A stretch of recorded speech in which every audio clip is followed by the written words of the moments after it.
ಎಲ್ಲ ನನ್ನ ಪ್ರೀತಿಯ ವೀಕ್ಷಕರಿಗೆ ನಿಮ್ಮ ರಘುರಾಮ್ ಮಾಡುವ ಆತ್ಮೀಯ ನಮಸ್ಕಾರಗಳು. ಮತ್ತು ನಿಮ್ಮ ರಘುರಾಮ್ ಮುಂದಾಯಿತು ಬಂದು ಈ ಸಿನಿಮಾ ಸರಸ್ವತಿಯಲ್ಲಿ ನಮ್ಮ ಕನ್ನಡದ ಹೆಮ್ಮೆಯ ಬಹುಭಾಷಾ ತಾರೆ ಜಯಂತಿ ಅಮ್ಮನ ಬಗ್ಗೆ ಒಂದಿಷ್ಟು ಮಾಹಿತಿನ ನಿಮಗಾಗಿ ಹೊತ್ತು ತಂದಾಯಿತು. ಜಯಂತಿ ಅಮ್ಮ ಹುಟ್ಟಿದ್ದು 1950 ಜನವರಿ 6ನೇ ತಾರೀಕು ಬಳ್ಳಾರಿ ಮೂಲದವರು. ಜಯಂತಿ ಅಮ್ಮ ಅವರ ತಂದೆಯ ಹೆಸರು ಬಂದ್ಬಿಟ್ಟು ಪ್ರೊಫೆಸರ್ ಆಗಿದ್ದರು, ಬಾಲಸುಬ್ರಹ್ಮಣ್ಯಂ ಅಂತ.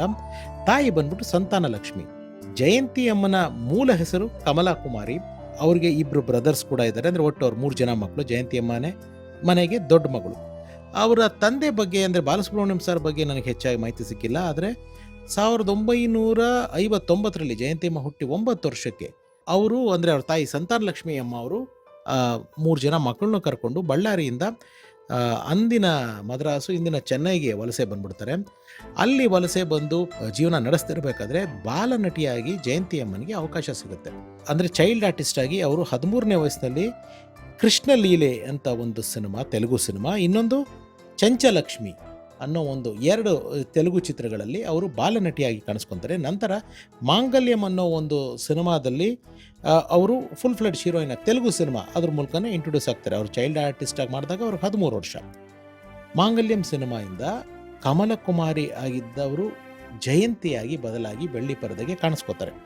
ಅದಾದಮೇಲೆ ನಮ್ಮ ಕನ್ನಡದಲ್ಲಿ ಜಯಂತಿ ಅಮ್ಮ 1963ರಲ್ಲಿ ಬಿಡುಗಡೆಯಾದ ಜೇನುಗೂಡು ಸಿನಿಮಾದಲ್ಲಿ ನಮ್ಮ ಕರ್ನಾಟಕಕ್ಕೆ, ಕನ್ನಡ ಚಿತ್ರರಂಗಕ್ಕೆ, ನಮ್ಮ ಚಂದನವನದ ಪರದೆಗೆ ಕಾಣಿಸ್ಕೊತಾರೆ. SLCವರೆಗೂ ಅವರು ವ್ಯಾಸಂಗ ಮಾಡಿರ್ತಾರೆ. ಜೇನುಗೂಡು ಸಿನಿಮಾ ಆದಮೇಲೆ TV ಸಿಂಗ್ ಠಾಕೂರ್ ಅನ್ನೋರು 1964ರಲ್ಲಿ ಚಂದವಳ್ಳಿಯ ತೋಟ ಅಂತ ಒಂದು ಸಿನಿಮಾನ ಮಾಡ್ತಾರೆ. ಆ ಸಿನಿಮಾದಲ್ಲಿ ನಮ್ಮ ಅಣ್ಣವ್ರಿಗೆ, ಡಾಕ್ಟರ್ ರಾಜ್ಕುಮಾರ್ ಅವರಿಗೆ ಜಯಂತಿ ಅಮ್ಮ ಅವರು ನಾಯಕಿಯಾಗಿ ಫಸ್ಟ್ ಟೈಮ್ ಆ್ಯಕ್ಟ್ ಮಾಡ್ತಾರೆ. ಅದಾದಮೇಲೆ ಸಾಕಷ್ಟು ಯಶಸ್ವಿ ಚಿತ್ರಗಳು ಅವರಿಬ್ಬರು ಕಾಂಬಿನೇಷನಲ್ಲಿ ಬಂದಿದೆ. ಒಂದಕ್ಕಿಂತ ಒಂದು ವಿಭಿನ್ನವಾದ ಅದ್ಭುತವಾದ ಚಿತ್ರಗಳು. ಆ್ಯಂಡ್ ಜಯಂತಿ ಅಮ್ಮ ಅಣ್ಣವ್ರನ್ನ ರಾಜ್ ಅಂತಲೇ ಅಡ್ರೆಸ್ ಮಾಡ್ತಿದ್ರು ವೇದಿಕೆಗಳಲ್ಲಿ, ಸಂದರ್ಶನಗಳಲ್ಲಿ, ಅಥವಾ ಎಲ್ಲರ ಭೇಟಿಯಾದಾಗ. ಆಮೇಲೆ ಅಣ್ಣವರ ಕುಟುಂಬಕ್ಕೂ ಕೂಡ ಜಯಂತಿ ಅಮ್ಮ ತುಂಬ ಆಪ್ತ ವಲಯದಲ್ಲಿ ಇದ್ದರು. ಅದಾದಮೇಲೆ ಕಲ್ಯಾಣ್ ಕುಮಾರ್ ಅವ್ರ ಜೊತೆಗೆ ಎಂದೂ ನಿನ್ನವನೇ, ಉದಯ್ ಕುಮಾರ್ ಅವ್ರ ಜೊತೆಗೆ ದೇವಮಾನವ, ನರಸಿಂಹರಾಜು ಸರ್ ಅವ್ರ ಜೊತೆಗೆ ನಕ್ಕರೆಯದೇ ಸ್ವರ್ಗ, ಈ ಎಲ್ಲ ಸಿನಿಮಾಗಳಲ್ಲೂ ನಾಯಕಿಯಾಗಿ ನಡೆಸ್ಕೊಂಡು ಬರ್ತಾರೆ. PKT ಶಿವರಾಮ್ ಅವರ ಚಕ್ರತೀರ್ಥ ಸಿನಿಮಾ 1969ರಲ್ಲಿ ರಿಲೀಸ್ ಆಗುತ್ತೆ. ಫಸ್ಟ್ ಟೈಮ್ ಜಯಂತಿ ಅಮ್ಮ ದ್ವಿಪಾತ್ರದಲ್ಲಿ ಕಾಣಿಸ್ಕೊಂಡಂಥ ಚಿತ್ರ, ಡಬಲ್ ಆ್ಯಕ್ಟಿಂಗ್ ಮಾಡಿದಂಥ ಸಿನಿಮಾ ಅದು. ಅದಾದಮೇಲೆ ನಮ್ಮ ಚಿತ್ರಬ್ರಹ್ಮ ಪುಟ್ಟಣ್ಣ ಕಣಗಾಲ್ ಅವರ ಕಾಂಬಿನೇಷನಲ್ಲಿ 1000 ಮೆಟ್ಟಲು ಅಂತ ಒಂದು ಸಿನಿಮಾ ಸೆಟ್ ಇರುತ್ತೆ. ಒಂದು ಸ್ವಲ್ಪ ದಿವಸ ಶೂಟಿಂಗ್ ಆಗ್ತಾ ಇರೋಂಗೆ ಸಮ್ ಪ್ರೊಡಕ್ಷನ್ ಇಶ್ಯೂಸಿಂದಾಗಿ ಕೆಲವು ಕಂಪ್ಲೀಟ್ ಆಗಿದ್ದ ಪಿಕ್ಚರು ನಿಂತೋಗುತ್ತೆ. ಪುಟ್ಟಣ್ಣ ಕಣಗಾಲ್ ಅವ್ರ ಜೊತೆ ಸಿನಿಮಾ ಸ್ಟಾರ್ಟ್ ಆಗಿದ್ದು ನಿಂತೋಯ್ತಲ್ಲ ಅನ್ನೋ ಒಂದು ಬೇಜಾರು ಇಡೀ ಉದ್ಯಮಕ್ಕಿರುತ್ತೆ. ಅದು ಬರೀ ಜಯಂತಿ ಅಮ್ಮಂಗೆ ಮಾತ್ರ ಅಂತಲ್ಲ. ಅದಾದ ಕೆಲವೇ ದಿನಗಳಲ್ಲಿ ಇದೇ ನಮ್ಮ ಪುಟ್ಟಣ್ಣ ಕಣಗಾಲ್ ಸರ್ ಎಡಕಲಗುಡ್ಡದ ಮೇಲೆ ಸ್ಕ್ರಿಪ್ಟ್ನ ತಗೊಂಡು ಜಯಂತಿ ಅಮ್ಮನ ಹತ್ರ ಹೋಗ್ತಾರೆ. ಜಯಂತಿ ಅಮ್ಮ ಆ ಪಾತ್ರನ ಮೊಟ್ಟ ಮೊದಲನೇದಾಗಿ ರಿಜೆಕ್ಟ್ ಮಾಡ್ತಾರೆ, ಮಾಡೋಕ್ಕೊಪ್ಪಲ್ಲ. ತುಂಬ ಸೆನ್ಸಿಟಿವ್ ಇರುವಂಥ ಕ್ಯಾರೆಕ್ಟರ್ ಅದು. ಸ್ವಲ್ಪ ಬಾರ್ಡ್ರನ್ನ ಕ್ರಾಸ್ ಮಾಡಿಬಿಟ್ರೆ ಬೇರೆ ಥರ ಕಾಣಿಸ್ಬಿಡುತ್ತೆ. ಸ್ವಲ್ಪ ಕಡಿಮೆ ಮಾಡಿದ್ರೆ ಅದು ಪ್ಯಾರಲ್ ಸಿನಿಮಾ ಥರ ಆಗುತ್ತೆ, ರೆಗ್ಯುಲರ್ ಕಮರ್ಷಿಯಲ್ ಸಿನಿಮಾ ಥರ ಮಾಡೋಕ್ಕಾಗಲ್ಲ. ಇನ್ ಬಿಟ್ವೀನ್ ದಿ ಲೈನ್ಸ್ ಅದನ್ನು ಟ್ರಾವೆಲ್ ಮಾಡಬೇಕಾಗಿತ್ತು. ಬಟ್ ಪುಟ್ಟಣ್ಣ ಅವರು ನನ್ನ ನಂಬಿ ಸಿನಿಮಾ ಮಾಡಿ ಅಂತ ಹೇಳಿ ಆ ಸಿನಿಮಾ ಸ್ಟಾರ್ಟ್ ಮಾಡ್ತಾರೆ. ಆ cinema my god, one of the Kannada ಚಿತ್ರರಂಗದ ಕಲ್ಟ್ ಸಿನಿಮಾ ಅಂತ ಹೇಳಿದ್ರೆ ತಪ್ಪಾಗಲ್ಲ. ಆ ವಿರಹ ಹಾಡು ಅದು ಎಷ್ಟೇ ವರ್ಷಗಳಾದರೂ P. ಸುಶೀಲಮ್ಮ ಅವರು ಹಾಡಿರುವ ಆ ಗಾಯನದಲ್ಲಿ ಬಂದಿರುವ ಗೀತೆ, ಅವರ ಆ್ಯಕ್ಟಿಂಗ್ ಪೊಟೆನ್ಷಿಯಲ್ ಹೆಂಗಿದೆ ಅಂತಂದರೆ ಲಿಪ್ ಮೂಮೆಂಟ್ ಇಲ್ಲ. ಜನರಲಿ ಲಿಪ್ ಮೂಮೆಂಟ್ ಇದ್ದಾಗ ನಾವು ಭಾವನೆಗಳನ್ನ, ಎಕ್ಸ್ಪ್ರೆಷನ್ನ ಕೊಡೋದಕ್ಕೆ ಈಸಿ. ಇಲ್ಲಿ ವಿತೌಟ್ ಲಿಪ್ ಕ್ಲೋಸ್ ಅಪ್ ಇಟ್ಟಿದ್ದಾರೆ ಪುಟ್ಟಣ್ಣ ಸರ್ ಶಾರ್ಟ್ಸ್ನ, ಅದಕ್ಕೆ ಆ್ಯಕ್ಟ್ ಮಾಡಿದ್ದಾರೆ. ಅದು ಜಯಂತಿ ಅವ್ರ ತಾಕತ್ತು, ಅದು ಒಬ್ಬ ಪುಟ್ಟಣ್ಣ ಕಣಗ ನಿರ್ದೇಶಕನ ತಾಕತ್ತು. ಎಡಕಲುಗುಡ್ಡದ ಮೇಲೆ ಹಿಸ್ಟ್ರಿ ಕ್ರಿಯೇಟ್ ಆಗುತ್ತೆ. ಅದಾದಮೇಲೆ ನಾಗರಾವು ಸಿನಿಮಾ ನಮ್ಮ big boss Shri N Veeraswamy sir ಅವರ ನಿರ್ಮಾಣದ ಸಂಸ್ಥೆ, ಈಶ್ವರಿ ಸಂಸ್ಥೆ, ನಮ್ಮ ಸಂಸ್ಥೆ ಅದು ಅಂತಲೇ ನಾನು ಹೇಳ್ತೀನಿ. ಆ ಸಂಸ್ಥೆಯ ನಾಗರಹಾವು ಪುಟ್ಟಣ್ಣ ಸರ್ ಒಂದು ದೊಡ್ಡ ಕನಸು ಕಾಣ್ಬಿಡ್ತಾರೆ. ಚಿತ್ರದುರ್ಗ ಬ್ಯಾಕ್ ಡ್ರಾಪು, ಕೋಟೆ ಮೇಲ್ಗಡೆ ಕೆಲವು ಶಾರ್ಟ್ಸ್ ತೆಗಿಬೇಕು, ಸೀನ್ಸ್ ತೆಗಿಬೇಕು, ಒಂದು ಸಾಂಗ್ ಮಾಡಬೇಕು, ಒಂದು ಕತೆ ಹೇಳಬೇಕು, ಆ ಒಂದು ಹಿಸ್ಟ್ರಿ ಹೇಳಬೇಕು ಅಂತ. ಅವತ್ತಿನ ದಿವಸದಲ್ಲಿ ಆ ಪರ್ಮಿಷನ್ ಕೊಡ್ತಾ ಇದ್ದಿದ್ದು ಡೆಲ್ಲಿನಲ್ಲಿ 40 to 50 ಡೇಸ್. ನಮ್ಮ ವೀರಸ್ವಾಮಿ ಸರ್ ಅವರ ಒಬ್ಬರು ಸ್ಟಾಫ್ನ ಡೆಲ್ಲಿನಲ್ಲಿ ಇಂದಿರಾ ಗಾಂಧಿ ಅವರು PM ಆಗಿದ್ರು ಅಂತ ಕಾಣುತ್ತೆ, if I am not wrong. ಆ ಟೈಮ್ನಲ್ಲಿ ಅಲ್ಲಿ ಪರ್ಮಿಷನ್ 49th ಡೇಗೇನೋ ಸಿಕ್ಕಿದೆ. ಅಲ್ಲಿಂದ ಲೆಟ್ರ್ ತಗೊಂಡು ಆವಾಗ ಶೂಟ್ ಮಾಡೋದಕ್ಕೆ ಸ್ಟಾರ್ಟ್ ಮಾಡಿದ್ದು. ಆ ಪಾತ್ರ ಓಬವ್ವನ ಪಾತ್ರಕ್ಕೆ ಮೊದಲು ಆಯ್ಕೆಯಾಗಿದ್ದು ಜಯಂತಿ ಅಮ್ಮ ಅಲ್ಲ, ಕಲ್ಪನಾ ಅವರು ಈ ವಿಚಾರನ ಸಾಕಷ್ಟು ಕಡೆ ಜಯಂತಿ ಅಮ್ಮನೇ ಹೇಳ್ಕೊಂಡಿದ್ದಾರೆ.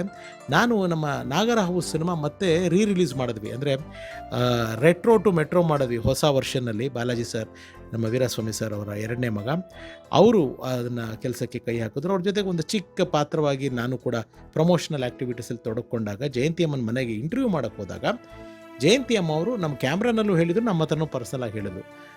ಕಲ್ಪನಾ ಮೇಡಮ್ ಹತ್ರ ಈ ಪಾತ್ರನ ಕೇಳಿದಾಗ ಅದು ಮಾರ್ಗ್ರೆಟ್ ಅಲ್ಮೇಲು ಪಾತ್ರ ಆದರೆ, ಅಂದರೆ ಆರತಿ ಅವ್ರದ್ದು ಇಲ್ಲ ಶುಭ ಅವ್ರದ್ದು ಪಾತ್ರ ಆದರೆ ನಾನು ಮಾಡ್ತೀನಿ, ಇದು ಯಾವುದೋ ತುಕಡ ಪಾತ್ರ ಮಾಡಲ್ಲ ಅಂತ ಕಲ್ಪನಾ ಅವ್ರು ಹೇಳಿದ್ರಂತೆ. ಜಯಂತಿ ಅವ್ರ ಹತ್ರ ನಮ್ಮ ವೀರಸ್ವಾಮಿ ಸರು ಆ್ಯಂಡ್ ಪುಟ್ಟಣ್ಣ ಕಣಗಾಲ್ ಸರು ಹೋಗಿ ಮಾತಾಡಿದ್ರು. ಪುಟ್ಟಣ್ಣ ಕಣಗಾಲ್ ಅವ್ರಿಗೆ ಜಯಂತಿ ಅವ್ರು ಹೇಗೆ ಈ ಥಾಟಿಗೆ ಬಂದಿದ್ರು ಅನ್ನೋದೇ ಒಂದು ವಿಶೇಷ. ಮನೆಯಲ್ಲಿ ಇವಾಗ ಯಾವ ಕಲ್ಪನಾ ಅವ್ರು ಮಾಡಲ್ಲ ಅಂದ್ಬಿಟ್ರು, ಏನು ಮಾಡೋದು ಗೊತ್ತಾಗಿಲ್ಲ, ತುಂಬ ಕನಸಿಟ್ಕೊಂಡಿದ್ದಂಥ ಹಾಡು ಪಾತ್ರ ಅದು, ಏನು ಮಾಡೋದು ಅಂತ ಗೊತ್ತಿಲ್ಲ. ಆವಾಗ ಪುಟ್ಟಣ್ಣ ಕಣಗಾಲ್ ಸರ್ ಮನೆಯಲ್ಲಿ ಪೂಜೆ ಮಾಡ್ತಿರ್ಬೇಕಾದ್ರೆ ದೇವಿ ಇದೆಲ್ಲ ಸ್ತುತಿಗಳನ್ನ ಓದ್ತಾ ಇರಬೇಕಾದ್ರೆ ಅಲ್ಲೆಲ್ಲೋ ಒಂದು ಕಡೆ ಜಯಂತಾಯ ನಮಃ ಅಂತ ಬಂತಂತೆ. ಜಯಂತಾಯ ನಮಃನ ಯಾಕೆ ಜಯಂತಿಗೆ ನಾವು ಇದನ್ನು ಅಪ್ರೋಚ್ ಮಾಡಬಾರ್ದು ಅಂತ ನಮ್ಮ ವೀರಸ್ವಾಮಿ ಸರ್ ಜೊತೆ ಪುಟ್ಟಣ್ಣ ಕಣಗಾಲ್ ಸರ್ ಬಂದು ಜಯಂತಿ ಅಮ್ಮನ್ನ ಕೇಳಿದಾಗ ಫಸ್ಟ್ ಜಯಂತಿ ಅಮ್ಮ ಏನು ಇಷ್ಟು ಚಿಕ್ಕ ಪಾತ್ರ ಹೇಳ್ತಿದ್ದೀರಾ ಅಂತ ಹೇಳಿದ್ರಂತೆ. ಇಲ್ಲಮ್ಮ, ನನ್ನನ್ನು ನಂಬಿ, ನೀವು ಎಡಕಲು ಗುಡ್ಡದ ಮೇಲೇನೂ ನೀವು ಮಾಡಿದ್ರೆ ನಾನು ನಂಬಿಕೆ ಉಳಿಸ್ಕೊಂಡಿದ್ದು, ನೀವು ಮಾಡಿ, ನೀವು ನೋಡಿ, ಆಮೇಲೆ ನಾನೇನು ಹೇಳಲ್ಲ ಏನಾಗುತ್ತೆ ಅಂತ. ಮಿಕ್ಕಿದೆಲ್ಲ ಹಿಸ್ಟ್ರಿ. ಇವತ್ತು ನಾವು ಮೇಕಿಂಗ್ ಅಂತ ಮಾತಾಡ್ತೀವಿ ಸ್ನೇಹಿತರೆ, ನಮ್ಮ ಈಶ್ವರಿ ಸಂಸ್ಥೆ ಅವತ್ತಿನ ಕಾಲದಲ್ಲೇನೆ ನೀವು ನೋಡಿ, ಕೆಲವು ನಾನು because of the copyright issue song ಹಾಕೋಕ್ಕಾಗಲ್ಲ, ಕೆಲವು ಫೋಟೋಸ್ ಹಾಕ್ತೀನಿ. ಎಷ್ಟು ಜನ ಸಹ ಕಲಾವಿದರಿದ್ದಾರೆ, ಎಷ್ಟು ಜನ ಆರ್ಟಿಸ್ಟ್ಗಳಿದ್ದಾರೆ, ಇಷ್ಟು ಜನನ ಅವತ್ತಿನ ಕಾಲದಲ್ಲಿ ಇಟ್ಬಿಟ್ಟು ಸಿನಿಮಾ ತೆಗೆದಂಥ ಧೀಮಂತ ಶ್ರೀಮಂತ ಹೃದಯ ಅಂತ ನಿರ್ಮಾಪಕ ನಮ್ಮ ಶ್ರೀ ಎನ್ ವೀರಸ್ವಾಮಿ ಸರ್. ಆ ಓಬವ್ವನ ಪಾತ್ರಕ್ಕೆ ಜಯಂತಿ ಅಮ್ಮ ಅಷ್ಟು ಅದ್ಭುತವಾಗಿ ಅವರು ಜೀವ ತುಂಬಿಸಿದ್ರು. ಪುಟ್ಟಣ್ಣ ಅವ್ರು ಕಂಡ ಕನಸನ್ನ ನನಸು ಮಾಡೋದಕ್ಕೆ ವೀರಸ್ವಾಮಿ ಸರ್, ಜಯಂತಿ ಅಮ್ಮ, ಇಡೀ ಚಿತ್ರತಂಡನೇ ಸಾಕ್ಷಿ ಆಯಿತು. ನಮಗೆಲ್ಲ ನಮ್ಮ ತಂದೆ ತಾಯಂದರು ಈ ಸಾಂಗ್ನ ತೋರಿಸಿದ್ರು. ನಾಗರಾವು ನೋಡು ಒನಕೆ ಓಬವ್ವ ಹಾಡು ಅಂತ ಪುಸ್ತಕಗಳಲ್ಲಿ ಓದಿದ್ವಿ. ನಾವುಗಳು ನಮ್ಮ ಮಕ್ಳುಗಳಿಗೆ ತೋರಿಸಿದ್ವಿ. ಬಹುಶಃ ಮುಂದಿನ ಜನ್ರೇಷನ್ ನಮ್ಮ ಮಕ್ಳುಗಳು ಕೂಡ ಅವ್ರ ಮಕ್ಳುಗಳಿಗೆ ಈ ಹಾಡನ್ನ ತೋರಿಸೇ ಬೆಳೆಸ್ತಾರೆ. ಅಂದರೆ ಕನ್ನಡ ಚಿತ್ರರಂಗದ ಇತಿಹಾಸ ಎಲ್ಲಿವರೆಗೂ ಇರುತ್ತೋ ಅಲ್ಲಿವರೆಗೂ ಸಾರ್ವಕಾಲಿಕವಾಗಿ ನಮ್ಮೆಲ್ಲರಿಗೂ ಓಬವ್ವ ಅಂತ ಕಾಣೋದೇ ನಮ್ಮ ಪ್ರೀತಿಯ ಜಯಂತಿ ಅಮ್ಮ. ಸೊ ಇಷ್ಟು ಜಯಂತಿ ಅಮ್ಮನ ಬಗ್ಗೆ ನಾನು ನಿಮ್ಗೆ ಹೇಳಲೇಬೇಕಾದಂಥ ವಿಚಾರಗಳು. ಅದು ಬಿಟ್ಟರೆ ಅವರು ಬರೀ ನಟಿ ಮಾತ್ರ ಅಲ್ಲ, ನಿರ್ಮಾಪಕಿಯಾಗಿ ಕೂಡ ನಿರ್ದೇಶಕಿಯಾಗಿ ಕೂಡ ಮಾಡಿದ್ದಾರೆ. ಅದು ನಮ್ಮ ಕನ್ನಡದಲ್ಲಿ 2 ಸಿನಿಮಾ ಅವರು ಪ್ರೊಡ್ಯೂಸ್ ಮಾಡಿ ಡೈರೆಕ್ಟ್ ಮಾಡಿದ್ದಾರೆ. ಒಂದು 1982ರಲ್ಲಿ ತೆರೆ ಕಂಡ ವಿಜಯ್ ಅನ್ನೋ ಸಿನಿಮಾಕ್ಕೆ ಜಯಂತಿ ಅಮ್ಮನೇ ನಿರ್ಮಾಪಕಿ ಹಾಗೂ ನಿರ್ದೇಶಕಿ. ಹಾಗೆ ಟೈಗರ್ ಪ್ರಭಾಕರ್ ಸರ್ ನಾಯಕತ್ವದಲ್ಲಿ ಏನು ಸ್ವಾಮಿ ಅಳಿಯಂದ್ರೆ, ಆ ಸಿನಿಮಾ 1989ರಲ್ಲಿ ಬಂತು ಅಂತ ಕಾಣುತ್ತೆ. ಆ ಸಿನಿಮಾಗೂ ಜಯಂತಿ ಅಮ್ಮನೇ ನಿರ್ಮಾಪಕಿ ಹಾಗೂ ನಿರ್ದೇಶಕಿ. ಒಟ್ಟು 550ಕ್ಕೂ ಹೆಚ್ಚು ಚಿತ್ರಗಳಲ್ಲಿ ಅಭಿನಯಿಸಿದ್ದಾರೆ, ಬಹುಭಾಷಾ ತಾರೆ. ಅದರಲ್ಲೂ 300ಕ್ಕೂ ಹೆಚ್ಚು ಚಿತ್ರಗಳು ನಮ್ಮ ಕನ್ನಡ ಚಿತ್ರಗಳಲ್ಲಿ ಅಭಿನಯಿಸಿದ್ದಾರೆ ಅನ್ನೋದೇ ನಮಗೊಂದು ಹೆಮ್ಮೆ. ಇಷ್ಟು ಕೋಇನ್ಸಿಡೆನ್ಸ್ ಅಂದರೆ ನೋಡಿ, ಈ ಜುಲೈ 26ನೇ ತಾರೀಕಿಗೆ ಜಯಂತಿ ಅಮ್ಮ ತೀರೋಗಿ 5 ವರ್ಷ ಆಗುತ್ತೆ. 2021 ಜುಲೈ 26 ಜಯಂತಿ ಅಮ್ಮ ಕಾಲವಾದಂಥ ದಿವಸ. ಆವತ್ತಿನ ದಿವಸಕ್ಕೆ ನನಗೆ ಈ ವಿಡಿಯೋ ಮಾಡೋಕ್ಕೆ ಯಾಕೋ ಮನಸ್ಸಾಗಲಿಲ್ಲ. ಯಾಕೆಂದರೆ ಹುಟ್ಟಿದಬ್ಬ ಅಂದರೆ ಅದರ ಹೊಸ ವಿಷಯ ಎತ್ಕೊಂಡು ಅಥವಾ ಅವ್ರದ್ದು ಹಳೆ ವಿಷಯನ ಹೊಸದಾಗಿ ಹೇಳೋ ಅಂತ ನಾವು ಮಾಡ್ಬೋದು. ಅವ್ರು ಹೋಗಿದ್ದ ದಿವಸ ಅಂತ ಹೇಳಿ ಕಾರ್ಯಕ್ರಮ ಮಾಡೋದಕ್ಕೆ ನನಗೆ ಇಷ್ಟ ಆಗಿಲ್ಲ. ಸೊ ಯಾಕೋ ನಿಮ್ಮೆಲ್ಲರ ಜೊತೆಗೂ ಜಯಂತಿ ಅಮ್ಮನ ಬಗ್ಗೆ ಇಷ್ಟು ಮಾಹಿತಿಗಳನ್ನ ಹಂಚ್ಕೋಬೇಕು ಅಂತ ಅನ್ನಿಸ್ತು. ಹಾಗಾಗಿ ಇದನ್ನು ನಾನು ಹೇಳಿದೆ. ಇನ್ನೊಂದು, ಜಯಂತಿ ಅಮ್ಮನ ಕನಸು ನನಸೇ ಆಗದೇ ಇದ್ದಿದ್ದು, ಅವ್ರಿಗೆ ಒಂದು ವೃದ್ಧಾಶ್ರಮ ಮಾಡೋ ಆಸೆ, ತುಂಬ ತುಂಬ ಆಸೆ, ಕನಸು ಹೊತ್ತಿದ್ರು. ಆದರೆ ಅದೇನೋ ದೇವರು ಪಾಪ ಯಾಕೋ ಆ ಒಂದು ಜಯಂತಿ ಅಮ್ಮನ ಕನಸಾಗಿ ಇಟ್ಬಿಟ್ರು, ನನಸು ಮಾಡಲಿಲ್ಲ. ಅವ್ರ ಮಗ ಕೃಷ್ಣಕುಮಾರ್ ಅವರು ಈಗ ಸಾಕಷ್ಟು ಒಳ್ಳೊಳ್ಳೆ ಕೆಲಸಗಳು ಮಾಡ್ತಿದ್ದಾರೆ. ಜಯಂತಿ ಅಮ್ಮ ಅವ್ರಿಗೆ ಒಬ್ಬರೇ ಮಗ. ನಾನು ಕೆ ಸರ್ನ ಭಾಳಷ್ಟು ಬಾರಿ ಕೇಳಿದ್ದೀನಿ ಸಂದರ್ಶನಕ್ಕೆ. ನನಗೆ ಒಳ್ಳೆ ಸ್ನೇಹಿತರೆ ಅವರು. ಬಟ್ ಅವರ ಕೆಲವು ಸಮಯದ ಅಭಾವದಿಂದ ಇನ್ನೂ ಸಂದರ್ಶನ ಆಗಿಲ್ಲ. ಕೊಟ್ಟರೆ ಅವ್ರ ಮೂಲಕ ಜಯಂತಿ ಅಮ್ಮನ ಬದುಕಿನ ಕಥೆನ ಇನ್ನಷ್ಟು ದಾಖಲೆ ಮಾಡೋದಕ್ಕೆ ಆಸೆಯಿಂದ ತಿಳಿಸ್ತಾ, ಇದಾಗಿತ್ತು ಸಿನಿಮಾ ಸರಸ್ವತಿ ಬೆಳ್ಳಿ ಪರದೆಯ ಸತ್ಯ ಕಥೆಗಳ ಪ್ರಸ್ತುತಿ. ನಾನು ನಿಮ್ಮ ರಘುರಾಮ್. ಸರ್ವೇ ಜನ ಸುಖಿನೋ ಭವಂತು. Love you all. ನಮಸ್ಕಾರ.